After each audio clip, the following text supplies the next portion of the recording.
రాజద్రోహం. కళింగ దేశాన్ని రిపుంజయుడనే రాజు పరిపాలిస్తుండేవాడు. అతడు పేరుకు తగ్గట్టే శత్రువులకు అరివీర భయంకరుడు, ప్రజలకు అభయంకరుడు. ఇరుగు పొరుగు రాజ్యాలు తనను కన్నెత్తి చూడలేని విధంగా రిపుంజయుడు పాలనను కట్టుదిట్టం చేసినప్పటికీ అంతర్గత బెడద ఒకటి కళింగ దేశాన్ని పట్టి పీడించసాగింది. ఆ దేశ రాజధాని కంచిపేటను ఆనుకొని పెద్ద అడవి ఉండేది. ఆ అడవికి ఆవలనున్న గ్రామాల నుండి ప్రజలు రకరకాల పనుల మీద రాజధానికి అడవి గుండా రాకపోకలు సాగిస్తుండేవారు. విలువైన ఆభరణాలు, ధనరాశులతో అడవిని దాటే బాటసారులకు దారికాసి దోచుకునే దోపిడీ దొంగల బెడద అధికంగా ఉండేది. మొదట్లో చీకటి పడ్డాక మాత్రమే జరిగే దోపిడీలు రానురాను పట్టపగలే దోచుకునే స్థాయికి మితిమీరి పెరిగాయి.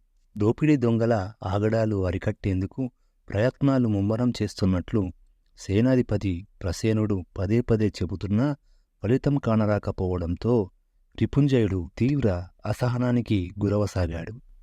ఇక ఈ సమస్యను తానే స్వయంగా పరిష్కరించడానికి పూనుకొని ఒకనాటి సాయంత్రం మారువేషంలో ఒంటరిగా అడవికేసి బయలుదేరాడు.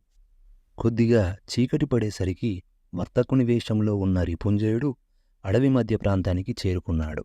ఊహించినట్లే ఒక దొంగల ముఠ హఠాత్తుగా అతన్ని చుట్టుముట్టింది. దొంగల ఆనవాళ్లు గుర్తుపట్టడానికి ప్రయత్నిస్తూనే తన వద్ద ఉన్న నకిలీ ఆభరణాల మూట వారు కొల్లగొట్టే అవకాశం కల్పించాడు రిపుంజయుడు. అతన్ని నిలువుదోపిడీ చేసి మెరుపులా మాయమయ్యిందా దొంగల ముఠ. వర్తకుని వేషంలో కాలినడకన వెళ్లిన రిపుంజయుడు అశ్వాల మీద పారిపోయిన దొంగల ముఠాని వెంబడించే అవకాశం లేక రాజధానికేసి వెనుదిరిగాడు. ప్రత్యక్షంగా దొంగల బారిన పడ్డ రిపుంజయుడు ఈ సమస్యను సమూలంగా అంతం చేయాలన్న దృఢ సంకల్పంతో తన అధికార గణాన్ని అత్యవసరంగా సమావేశపరిచాడు.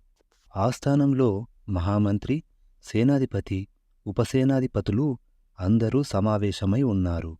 ఎవరికి తోచిన సలహా వారు వరుసగా వెలిబుచ్చసాగారు.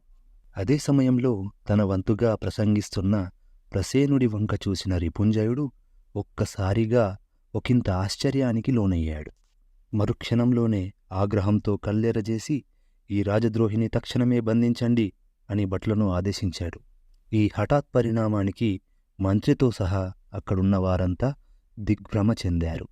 కొంత సమయానికి తేరుకున్న మంత్రి రాజుచర్యకు కారణం అడిగాడు. ఇన్నాళ్లుగా రాజధాని సమీప అరణ్యంలో ఉన్న దొంగల ముఠాతో మన సేనాని ప్రసేనుడు కుమ్మక్కైన విషయాన్ని మనం కనిపెట్టలేకపోయాము. ఎన్ని ఉపాయాలు పన్నినా తప్పించుకోగలుగుతున్న దొంగల ముఠ ఆరా తీయాలని నేనే అరణ్యంలోకి మారువేషంలో వెళ్ళా అంటూ రిపుంజయుడు మళ్లీ కొనసాగించాడు. ఆ రోజు నేను దొంగలకి అడవిలో అందజేసిన మూటలోని ఒక నకిలీ హారం కారణంగా ఈరోజు ప్రసేనుడే మనలను మోసగిస్తున్నట్లు రూఢి అయింది.